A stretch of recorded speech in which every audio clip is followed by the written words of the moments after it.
There's a saying that science is built on the bones of dead theories, meaning that science progresses by adjusting and outright rejecting the status quo. I'd like to suggest a corollary to this regarding history. Progress is built on the bones of past idiocy. With that in mind, I think it can be very useful to take the moral and political positions that everybody agrees with today and examine how these issues were argued in the past. Understanding the bad arguments of the past can be great practice for recognizing bad arguments of the present. It's not enough to just shrug our shoulders and say that the justification of our most precious modern day liberties are obvious. They weren't always obvious, they are simply popular today. So, with that in mind, should women be allowed to vote? No, says the National Association opposed to women's suffrage. 100 years ago, they were kind enough to list their reasons in clear, short talking points. You know, the kind of thing that your average pamphlet reader could easily remember and repeat to their friend over tea. So why shouldn't women be allowed to vote? Because 90% of women either do not want it or do not care. Whether a population as a whole wants a political right has no bearing on whether they should be granted that right. Based on voter turnout, most citizens apparently do not care about midterm elections, and yet they still maintain the right to vote in them. It should be noted that suppressed groups are especially susceptible to this argument. Women in FLDS polygamous cults are overwhelmingly in favor of their status, and women in conservative Muslim countries are in favor of rules requiring the wearing of a hijab. On this point, it's noteworthy that the founder of the organization that put out this pamphlet was herself a woman. Because it means competition of women with men rather than cooperation. Really? Wouldn't women be cooperating with the men they agree with politically? And didn't men already compete with other men with whom they disagreed politically?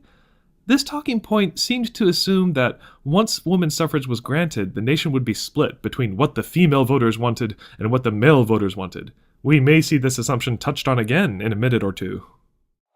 Because 80% of women eligible are married and can only double or annul their husband's vote. Alright, there are several problems with this one, like the fact that unmarried women exist, third parties exist, and not all husbands vote. But even if those exceptions were not an issue, so what?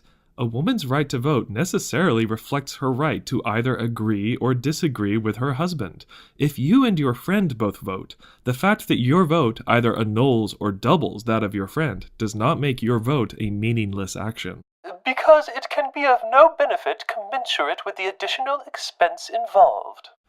In a strange way, I actually think that this is the least wrong of these arguments, which is like saying that a roll of duct tape is the most edible thing in my toolbox.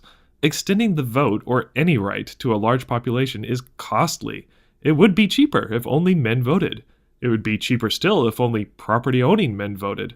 Or heck, think of all the money we could save by just going back to a monarchy. But we, as a society, are willing to spend resources to politically empower every member of our society, even if this didn't save us money.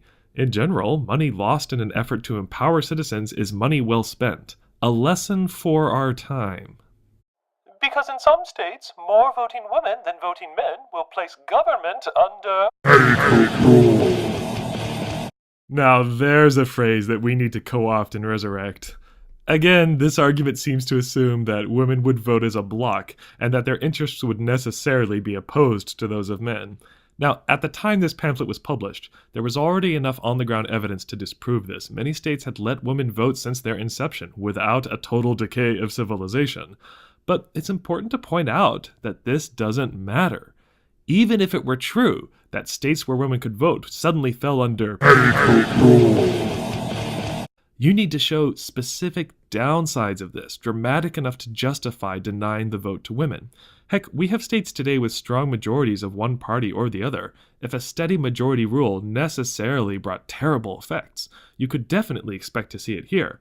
Okay, red states and blue states, you keep saying that the opposition's policies are completely disastrous, so how come we haven't seen California or Texas collapse into anarchy? And finally, and perhaps most importantly, because it is unwise to risk the good we have for the evil which may occur. This is an important point to consider. When you change a system of government, there is always, of course, the chance that things will go wrong.